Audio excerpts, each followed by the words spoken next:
Hola de nuevo. Vamos a proseguir en esta sesión con un ejemplo más sobre el teorema de Stokes que, bueno, pues funciona como sigue.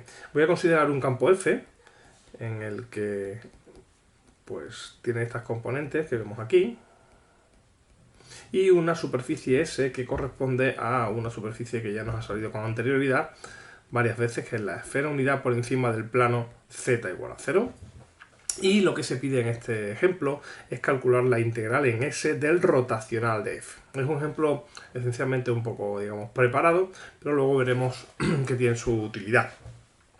En este caso, directamente, pues inicialmente podríamos calcular el rotacional de f, podríamos calcular la parametrización para la media esfera y automáticamente usaremos la definición de integral de superficie, pero sin duda alguna, pues en este caso estamos prácticamente en las condiciones del teorema de Stokes. Lo que tengo es una superficie no cerrada, tengo un campo y lo que me piden es calcular la integral del rotacional.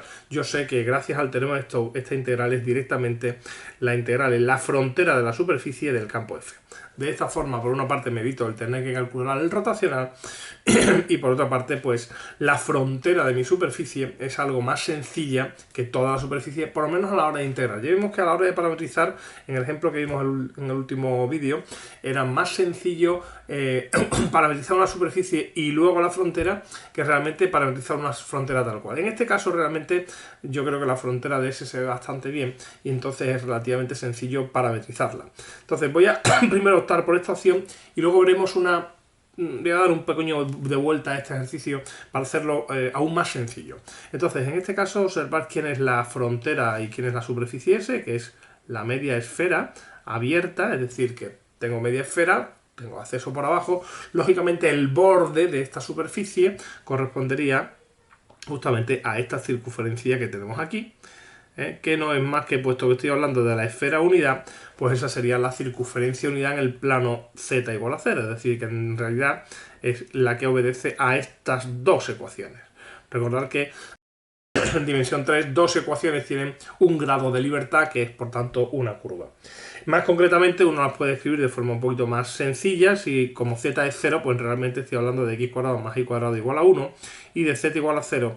Y esto es la clásica circunferencia unidad en el plano z igual a 0. Así que voy a usar una parametrización de la misma clásica, que sería coseno de t, seno de t y 0. Esto sería, por tanto, la frontera de S con t entre 0 y 2pi. ¿Vale?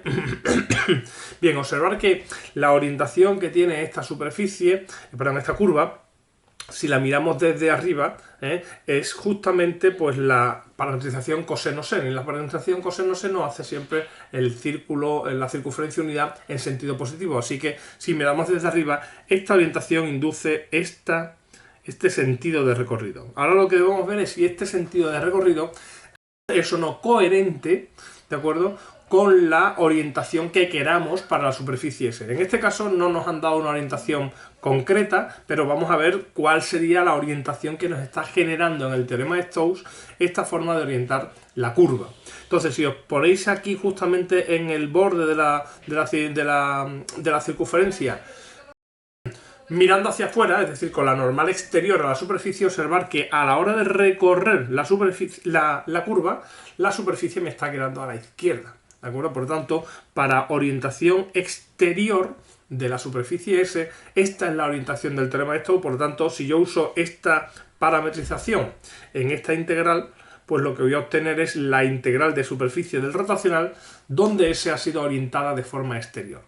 Si no hubiese querido S de forma interior, pues recordar que simplemente hay un cambio de signo, es decir, no hace falta hacer nada más, simplemente es una cuestión de apreciar cuál es la orientación con la que estamos haciendo. Bueno, voy a proceder a hacer el cálculo para que veáis lo que sale y ahora lo hago de otra forma. Esto es tan sencillo, por tanto, como escribir la integral en la frontera de S de f, que será la integral entre 0 y 2pi. Aquí lo que tengo que escribir es x por e elevado a z, en este caso e elevado a z es muy sencillo porque es 1, x será coseno de t, x más xz, como z es 0, esto se va, así que se ha otra vez otro coseno de t, y por último 3 elevado a 0, esto sería un 3, multiplicado por coseno de t, seno de t, perdón, por la derivada, por el vector velocidad, que sería menos seno de t, coseno de t y 0, Y esta integral es sumamente sencilla, pues esto sería la integral entre 0 y 2pi de menos seno coseno más coseno cuadrado más 0. ¿De acuerdo? Y esto es la integral entre 0 y 2pi. Este menos seno coseno en realidad es menos 1/2 del seno de 2t. Y esto sería la integral del coseno cuadrado de t, diferencial de t. Y aquí esta integral, bueno, pues esto sería sencillo. La integral del seno, recordad que la integral del seno entre 0 y 2pi es 0. La del seno de 2t, que hace 2 veces lo mismo, pues también va a ser 0, o sea que la integral va a ser 0. Y el coseno cuadrado de t, no, esto sí que hay que integrarlo, pero recordad que el coseno cuadrado de t se escribe como 1 menos el coseno de 2t partido por 2, creo que es 1 menos, ¿no? Pues sería, esto es el 1, perdón, 1 más el coseno de 2t, porque el coseno de 2t es el coseno cuadrado menos seno cuadrado, por lo tanto queda exactamente eso, y por tanto esta integral será la integral entre 0 y 2pi de 1/2 más 1/2 del coseno de 2t, diferencial de t, y otra vez como antes el coseno de 2t integra 0, y esto sería 1/2 2pi, pues sería justamente pi. ¿De acuerdo? Bueno, esto es realmente una aplicación del teorema de Stokes muy directa, porque lo que nos piden es calcular la integral de un rotacional, pero lo que hacer es usar una alternativa que realmente está usando el teorema de Stokes y que nos va a simplificar un poco más la situación, o por lo menos en este caso la hace más sencilla, y es la siguiente. Fijaros que lo que dice el teorema de Stokes es que relaciona la integral del rotacional de un campo con la integral del campo a lo largo de la frontera. Por tanto, automáticamente, en cualquier superficie que yo tenga que tenga la misma frontera, el resultado va a funcionar exactamente igual. O dicho de otra forma, si yo aquí consideráis ahora una superficie que tenga exactamente la misma frontera, imaginaros que mi superficie hubiese sido un paraboloide en lugar de una esfera, ¿de acuerdo? Un paraboloide que llega justamente ahí, que tiene exactamente pues el mismo borde. ¿Qué hubiese pasado en la superficie del paraboloide? Bueno, pues en la superficie del paraboloide, la integral en ese paraboloide, voy a llamarlo S barra de f, S barra es el paraboloide, del rotacional de f, pues aquí ocurriría que la integral del rotacional de f en S barra es igual a la integral en la frontera de S barra de f. Pero claro, la integral en la frontera de S barra tiene exactamente la misma frontera que la esfera. Y como comparten la misma frontera, pues automáticamente esta integral de aquí es exactamente esta integral de aquí. O lo que es lo mismo, la integral en el paraboloide es igual a la integral en la esfera. Es decir, lo que dice el teorema de Stokes es que cualquier campo, la integral de cualquier rotacional de un campo en superficies que comparten la misma frontera son iguales, siempre y cuando, por supuesto, tengamos en cuenta el tema de la orientación, ¿vale?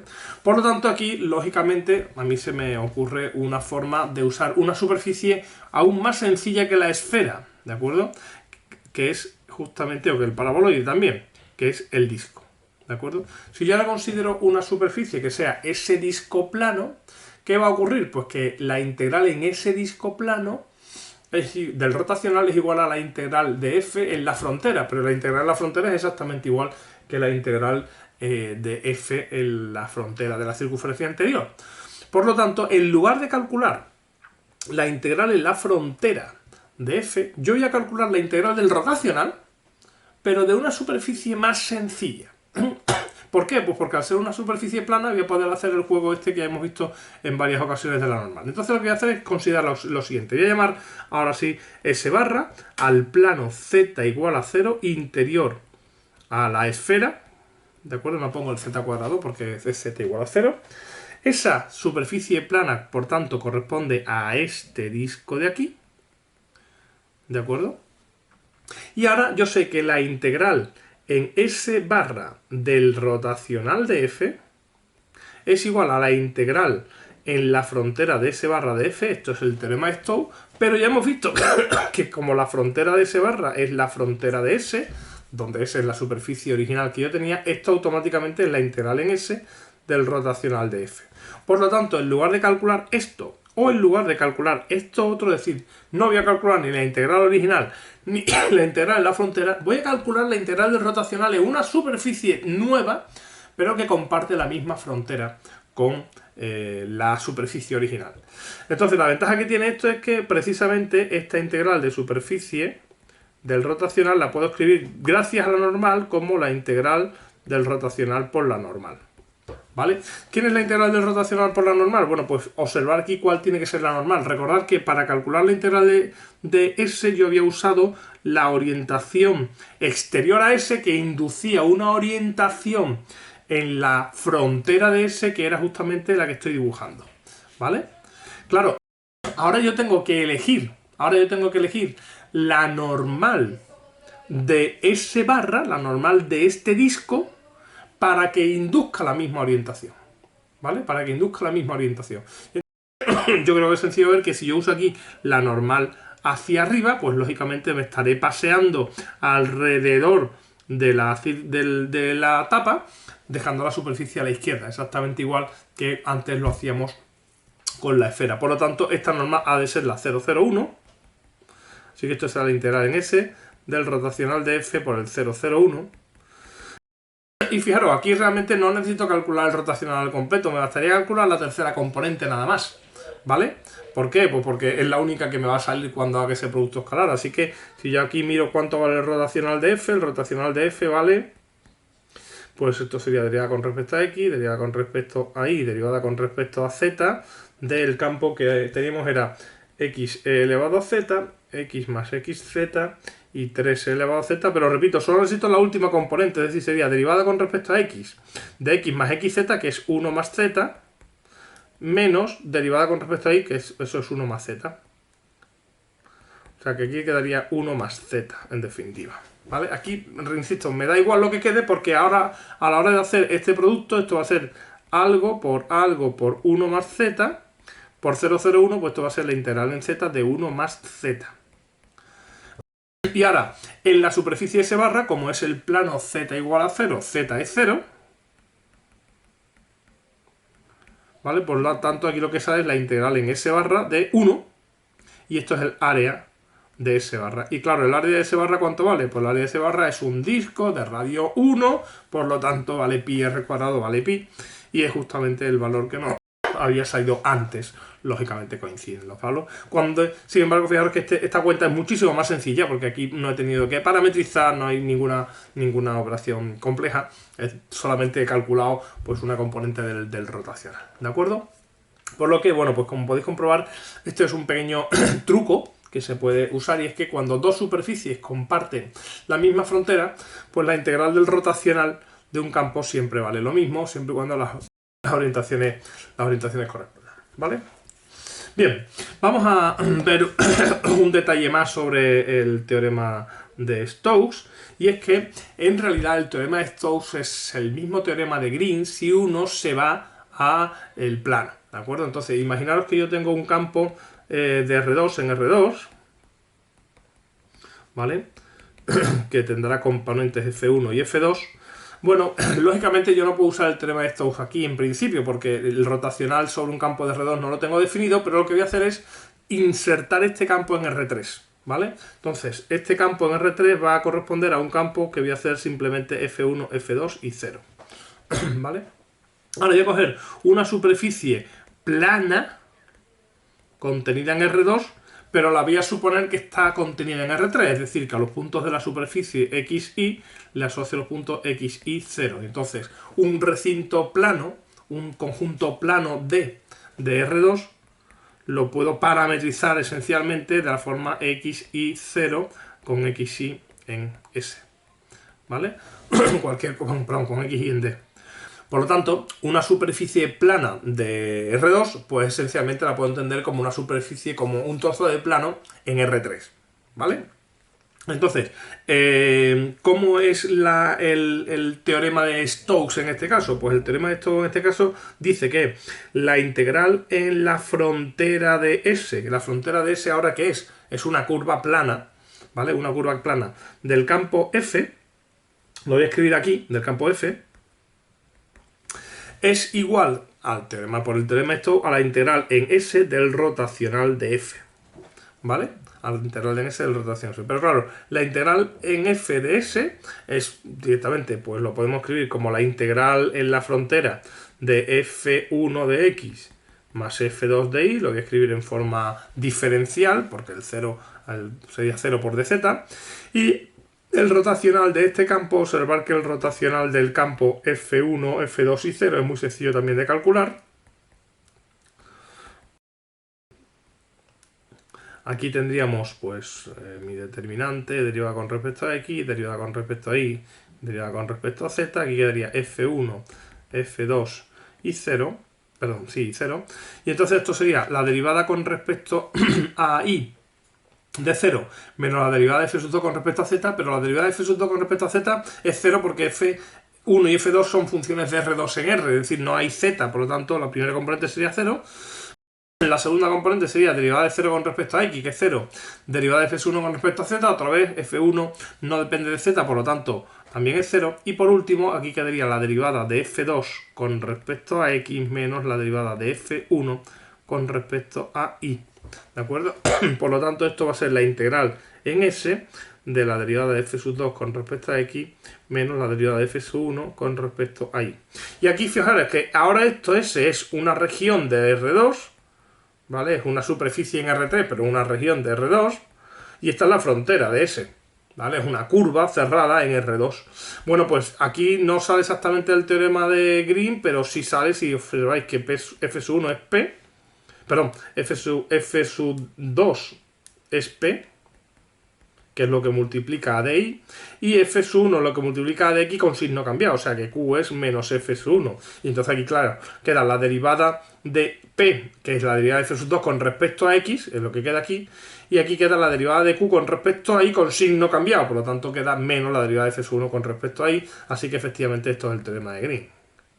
O sea que en realidad el teorema de Stokes y el teorema de Green pues son básicamente el mismo resultado. Y recordad que el teorema de Gauss era el teorema de Green en una dimensión más, o sea que en cierto modo el teorema de Stokes es como el teorema de Green y así por tanto es como el teorema de Gauss. O sea que en el fondo los tres resultados se pueden aunar en uno, que es el que se suele hacer habitualmente, que es el teorema de Stokes. Pero bueno, nosotros vamos a ir tratando los tres resultados por separado, aunque en el fondo, como veis ya, todos dicen lo mismo, que es asociar lo que ocurre en unas integrales con lo que ocurre en las fronteras, ¿vale?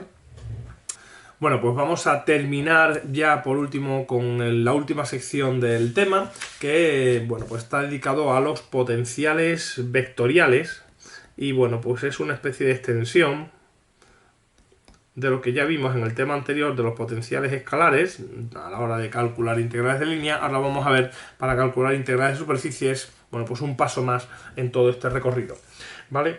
¿Cuál es la idea aquí? Bueno, pues la idea es algo similar a lo que ya habéis visto que ocurre con las integrales de línea y los potenciales escalares. Os recuerdo que un campo era gradiente, f es el gradiente de f, cuando ocurría una cierta relación entre derivadas, en realidad, ¿vale? Un campo era conservativo.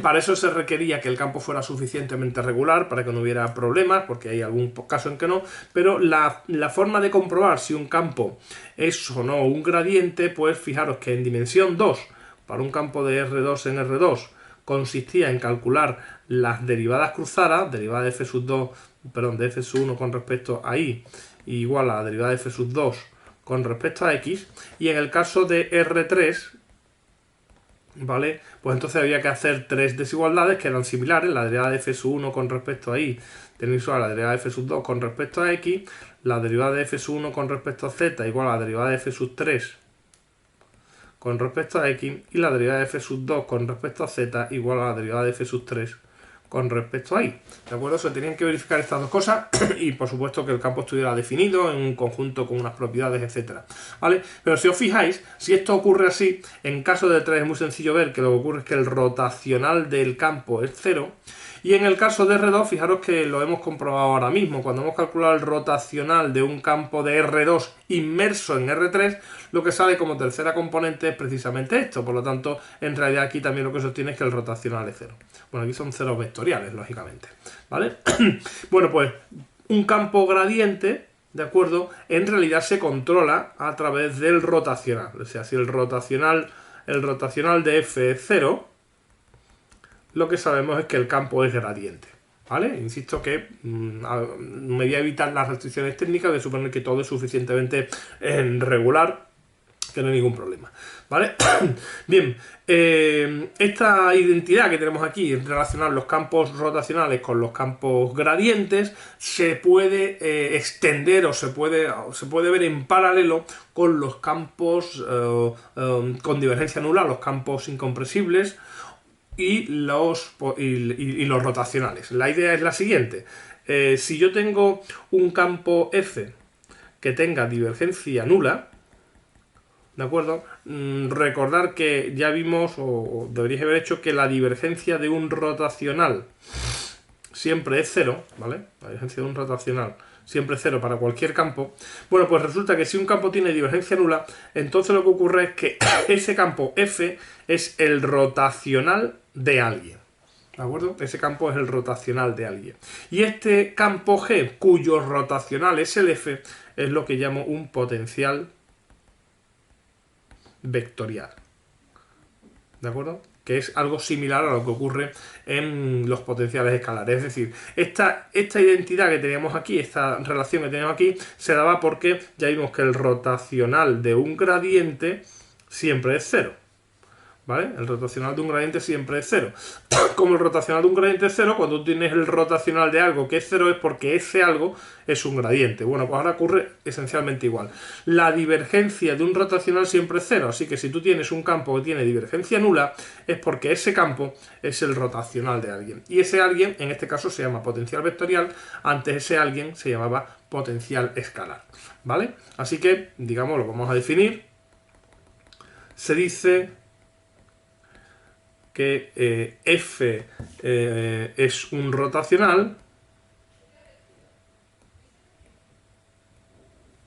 si existe un campo G cuyo rotacional es igual a F. Y a G se le dice potencial vectorial.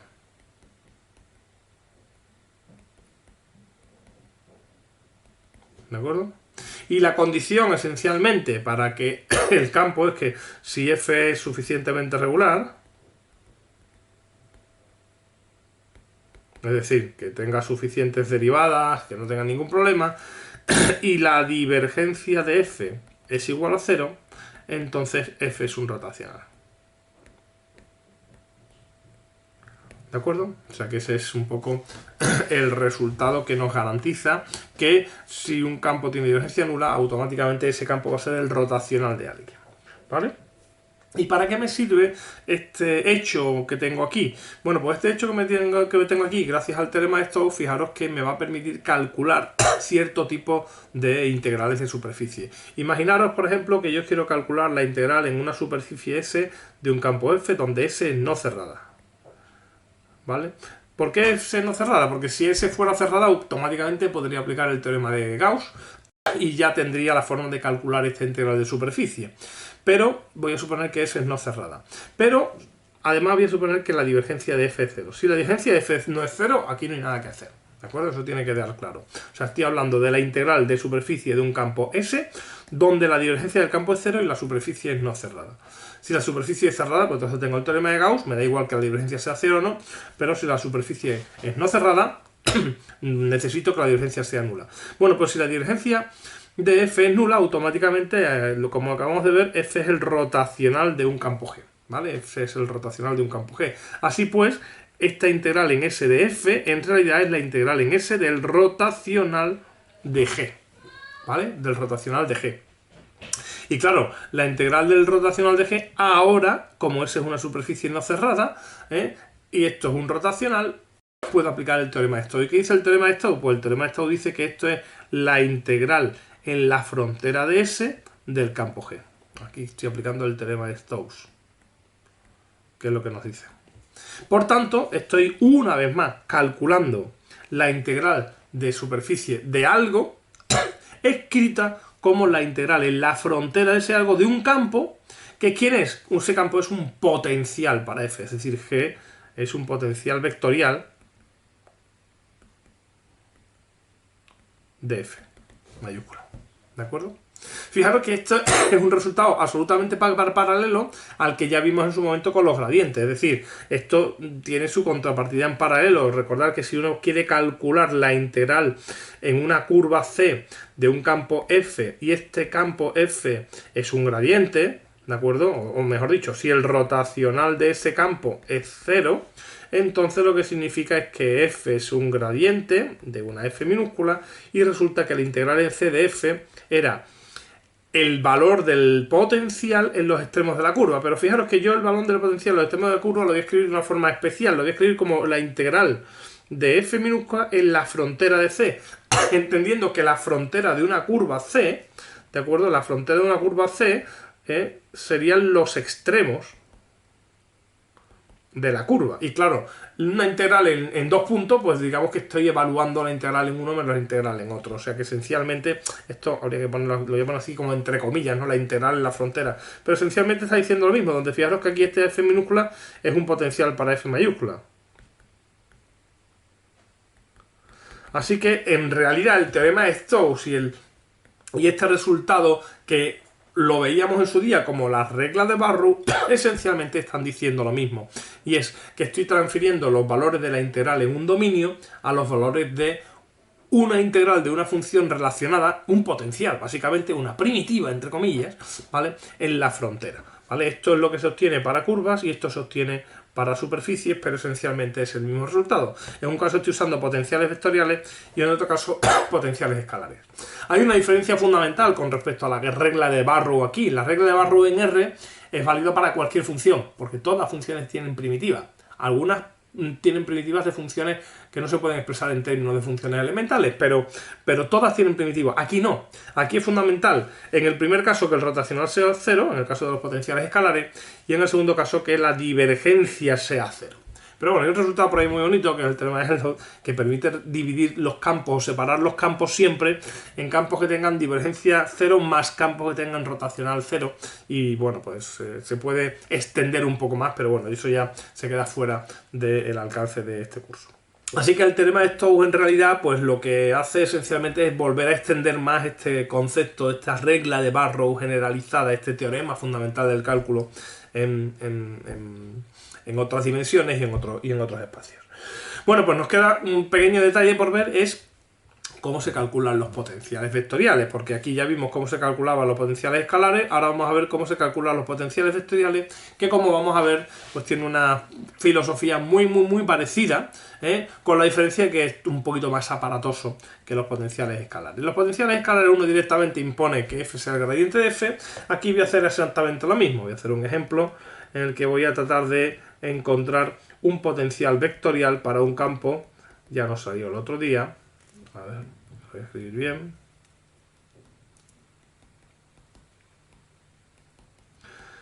Este campo que tenemos aquí, que tiene divergencia nula, si la divergencia no es nula, no hay nada que hacer, ¿de acuerdo? Observar que la divergencia de f es 0, eso ya lo vimos el otro día, es el mismo campo y eso lo podéis hacer vosotros.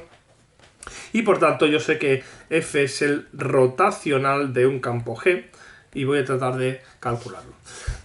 Bien, ¿esto qué significa? Bueno, pues esto significa que existe un campo G, ojo, F es un campo de R3 en R3, pues G tiene que ser un campo de R3 en R3, así que por lo pronto aquí tengo que G tiene que tener 3 componentes, G1, G2 y G3, ¿vale? Así que tengo que encontrar no una, sino 3 funciones de manera que se verifique esa igualdad que yo tengo ahí, ¿vale? Tengo que encontrar no una, sino 3 funciones para que se verifique eso.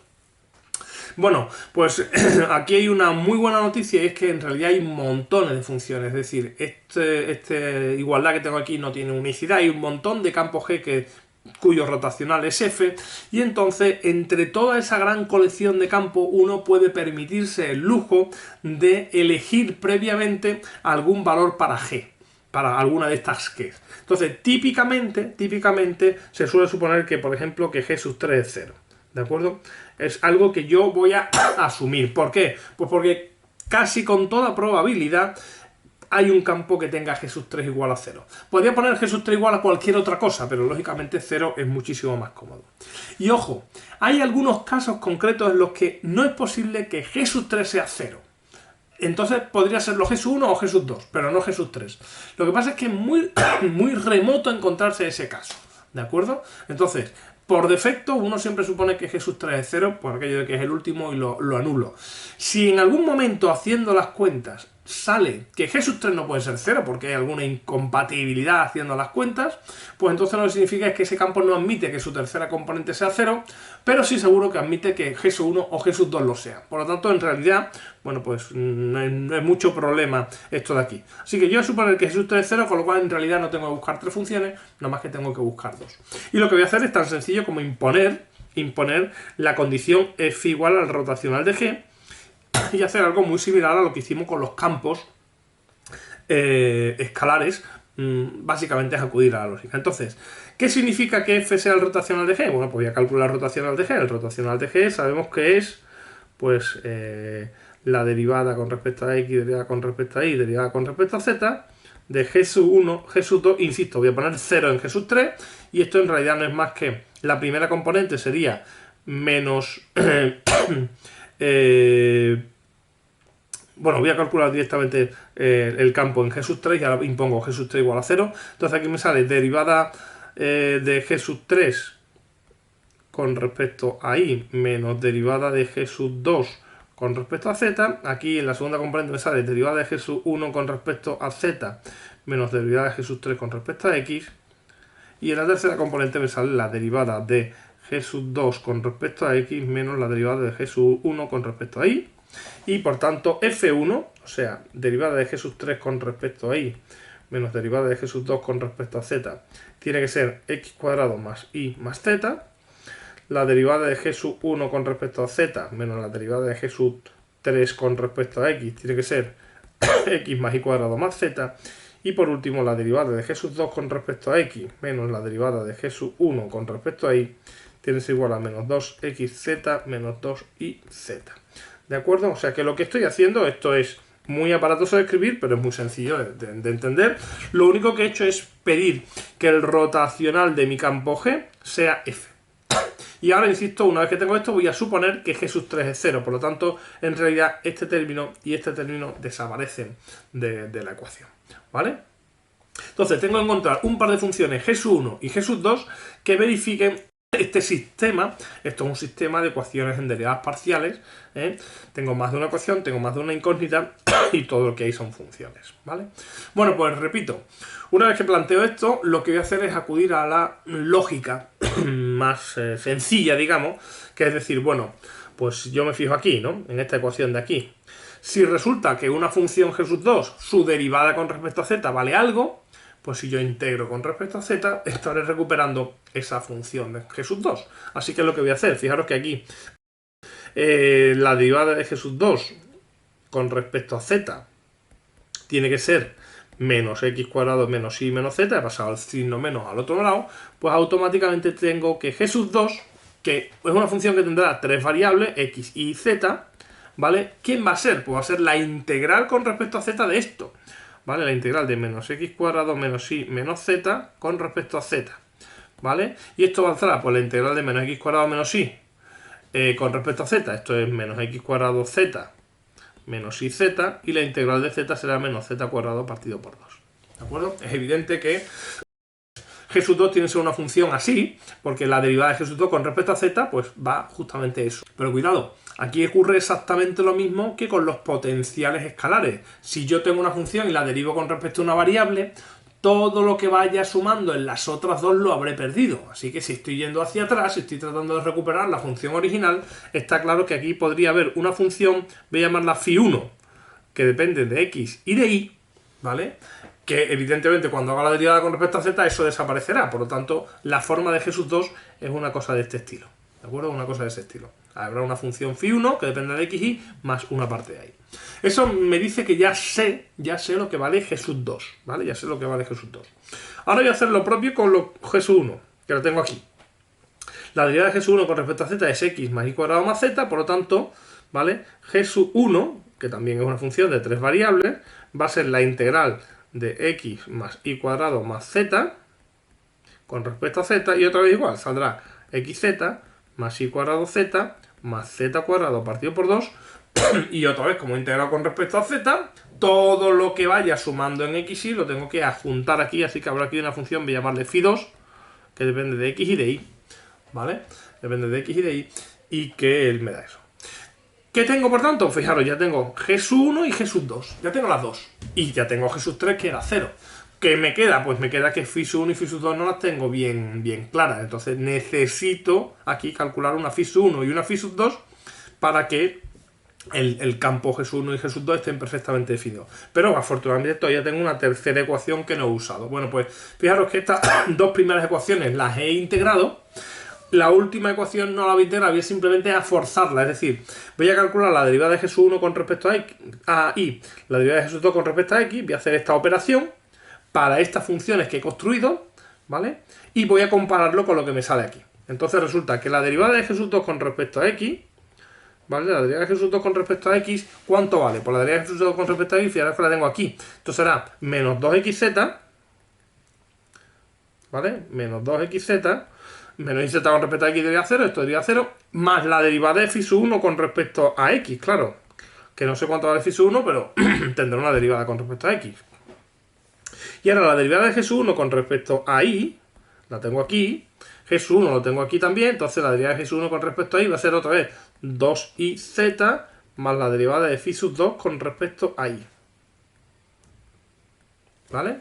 Bueno, pues resulta que si yo resto derivada de g sub 2 con respecto a x menos derivada de g sub 1 con respecto a y, aquí ¿qué me queda? Me queda menos 2xz más derivada de phi sub 1 con respecto a x menos 2iz menos derivada de phi sub 2 con respecto a y. O sea que calculando esta ecuación de aquí con los datos que he calculado, resulta que me sale esto. Pero claro, esto lo tengo que comparar ahora con esto otro. Bueno, pues si comparáis resulta que menos 2xz menos 2iz ha de ser igual a menos 2xz más la derivada de phi sub 1 con respecto a x menos 2iz menos la derivada de phi sub 2 con respecto a y. Y de aquí automáticamente esto y esto cancelan. Tengo que la derivada de phi sub 1 con respecto a x menos la derivada de phi sub 2 con respecto a y han de ser 0. Y por tanto tengo que encontrar una función phi sub 1 y una función phi sub 2 de manera que esa igualdad de ahí se tenga. Bueno, pues aquí podéis coger lo que os dé la gana que funcione. Insisto, lo que os dé la gana que funcione. Phi sub 1 y phi sub 2 son funciones ambas de x y de y. Podéis encontrar funciones phi sub 1 y phi sub 2 que verifiquen eso, pero a mí se me ocurren dos absolutamente triviales. Phi sub 1 0 y phi sub 2 0. Si phi sub 1 es 0 y phi sub 2 0, automáticamente eso ocurre, por lo tanto, esta es la elección más cómoda de todas. Insisto, podéis coger infinitas porque aquí, por ejemplo, phi sub 1 igual a una constante, phi sub 2 igual a otra constante, también lo verifican, y muchísimas otras. Por ejemplo, phi sub 1 igual a x, phi sub 2 igual a y, también lo verificarían. Hay infinidad de funciones que me van a permitir hacer eso. Yo no necesito nada más que una, ¿vale? Así que, por tanto, fijaros que phi sub 1 y phi sub 2 valen 0. Así que ahora recapitulo y tengo que g sub 1 está aquí, g sub 2 está aquí y g sub 3 es 0. Así pues, el campo sería, el g es xz más y cuadrado más z cuadrado partido por 2, ¿vale? Y este sería menos x cuadrado z menos iz menos z cuadrado partido por 2.